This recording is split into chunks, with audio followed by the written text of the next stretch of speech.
കടപ്ര കാഞ്ഞിരം നിൽക്കുന്നതിൽ പൊന്നമ്മ തോമസിനെ മർദ്ദിച്ചും ശ്വാസം മുട്ടിച്ചും കൊലപ്പെടുത്തിയ കേസിൽ മകൻ ടിജോ തോമസും ഒപ്പം താമസിച്ചിരുന്ന പെൺസുഹൃത്ത് റിൻസി മോളും അറസ്റ്റിലായി.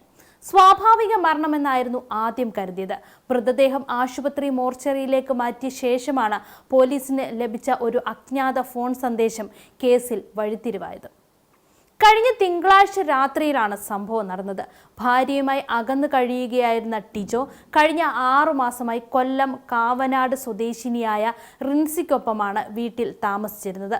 സംഭവ ദിവസം രാത്രി ഇരുവരും തമ്മിൽ വലിയ വഴക്കുണ്ടായി. വഴക്ക് തടയാൻ എത്തിയ പൊന്നമ്മയെ ടിജോ മർദ്ദിക്കുകയായിരുന്നു.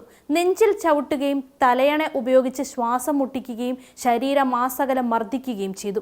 ഗുരുതരമായി പരിക്കേറ്റ പൊന്നമ്മ സംഭവ സ്ഥലത്ത് വെച്ചു തന്നെ മരിച്ചു. മരണത്തിന് പിന്നാലെ ടിജോയും ബന്ധുക്കളും ചേർന്ന മൃതദേഹം കുമ്പനാട്ടെ ഫെലോഷിപ്പ് ആശുപത്രിയിലെ മോർച്ചറിയിലേക്ക് മാറ്റി. രാവിലെ വീട്ടിലെത്തിയ ബന്ധുക്കൾക്ക് സംഭവത്തെക്കുറിച്ച് സൂചന ലഭിച്ചെങ്കിലും ഇവർ പോലീസിൽ വിവരം അറിയിച്ചിരുന്നില്ല. പഞ്ചായത്ത് അംഗത്തിന്റെ കത്ത് നൽകിയാണ് മൃതദേഹം മോർച്ചറിയിൽ സൂക്ഷിച്ചത്. ചൊവ്വാഴ്ച കോയിപ്പുറം പോലീസിന് ലഭിച്ച അജ്ഞാത ഫോൺ സന്ദേശമാണ് കേസിന്റെ ഗതി മാറ്റിയത്. പോലീസ് മോർച്ചറിയിലെത്തി നടത്തിയ ഇൻക്വസ്റ്റ് പരിശോധനയിൽ മൃതദേഹത്തിൽ പരിക്കുകൾ കണ്ടെത്തി.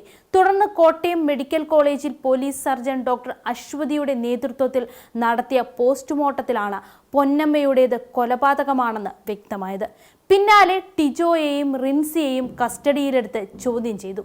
ചോദ്യം ചെയ്യലിൽ ഇരുവരും കുറ്റം സമ്മതിച്ചതായാണ് പോലീസ് പറയുന്നത്. തിരുവനന്തപുരം സ്വദേശിയായ ഒരു സീരിയൽ നടിയുടെ സഹായിയായി ജോലി ചെയ്തിരുന്ന കാലത്താണ് ടിജോ സിനിമ സീരിയൽ നടിയായിരുന്ന റിൻസിയുമായി അടുപ്പത്തിലാകുന്നത്. ആദ്യ ഭർത്താവിനെയും പിന്നീട് ക്യാൻസർ ബാധിതനായ പങ്കാളിയെയും ഉപേക്ഷിച്ച ശേഷമാണ് റിൻസി ടിജോയ്ക്കൊപ്പം എത്തിയത്. മേയിൽ ടിജോയും ഭാര്യ ബിൻസിയും മൂന്നാറിൽ പോയിരുന്നു. പിന്നീട് പൂനെയിലെ ജോലിക്കാരി ബിൻസി മടങ്ങിയെത്തിയതോടെ അമ്മയെ നോക്കാൻ ഹോം നേഴ്സാണെന്ന് പറഞ്ഞാണ് ടിജോ റിൻസിയെ വീട്ടിലേക്ക് കൊണ്ടുവന്നത്. ഇരുവരും സ്ഥിരമായി മദ്യപിച്ചിരുന്നതായും പോലീസ് പറയുന്നു. 9 വർഷത്തെ കാത്തിരിപ്പിന് ശേഷം ജനിച്ച മകനാണ് ടിജോ. മാതാപിതാക്കൾ ഏറെ ലാളിച്ചാണ് ടിജോയെ വളർത്തിയത്. ടിജോയുടെയും ബിൻസിയുടെയും വിവാഹം കഴിഞ്ഞിട്ട് 8 വർഷമായെങ്കിലും കുട്ടികൾ ഉണ്ടായിരുന്നില്ല. ഇതിന്റെ പേരിൽ പൊന്നമ്മ മകനോടും മരുമകളോടും വഴക്കിടുന്നത് പതിവായിരുന്നു. മുൻപ് ഒരിക്കൽ വെട്ടുകത്തിയുമായി ബിൻസിക്ക് നേരെ പൊന്നമ്മ പാഞ്ഞെടുത്ത സംഭവവും ഉണ്ടായിട്ടുണ്ട്. അന്ന് ടിജോ ഇടപെട്ട് അമ്മയെ തടഞ്ഞു.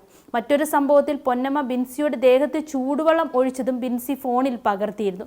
ഇത്രയേറെ പ്രശ്നങ്ങൾ ഉണ്ടായിരുന്നിട്ടും ടിജോ സ്വന്തം അമ്മയെ കൊലപ്പെടുത്തിയെന്ന കാര്യം വിശ്വസിക്കാൻ ബിൻസിക്ക് ഇപ്പോഴും ബുദ്ധിമുട്ടാണ്. തൻ്റെ പിതാവിൻ്റെ കാലൊടിഞ്ഞപ്പോൾ കടപ്രയിലെ വീട്ടിലെത്തിച്ച് പരിചരിക്കാൻ ടിജോ മുൻകൈ എടുത്തിരുന്നുവെന്നും അതിനാൽ ഇത്രയും വലിയ ക്രൂരത ചെയ്യുമെന്ന് കരുതുന്നില്ലെന്നും ബിൻസി പറയുന്നുണ്ട്.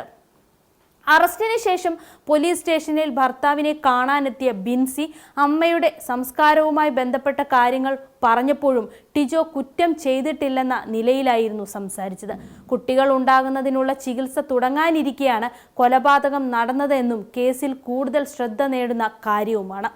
അസ്വാഭാവിക മരണം സംഭവിച്ചാൽ പോലീസിനെ അറിയിക്കേണ്ട ഉത്തരവാദിത്തം ആശുപത്രിക്കുണ്ട്. എന്നാൽ കുമ്പനാട്ടെ സ്വകാര്യ ആശുപത്രിയിൽ പൊന്നമ്മയുടെ മൃതദേഹം മോർച്ചറിയിൽ സൂക്ഷിച്ച സംഭവത്തിൽ പോലീസ് അന്വേഷണം തുടരുകയാണ്. പോലീസിനെ അറിയിക്കാതിരുന്നതിൻ്റെ കാരണവും ആരുടെയെങ്കിലും ശുപാർശയിലാണോ മൃതദേഹം മോർച്ചറിയിൽ സൂക്ഷിച്ചതെന്നതും അന്വേഷിക്കുന്നുണ്ട്. കേസിൽ ടിജോയും റിൻസിയും റിമാൻഡിലാണ് ഇപ്പോൾ. ഇരുവർക്കുമെതിരായ നിയമ നടപടികൾ പുരോഗമിക്കുകയാണ്.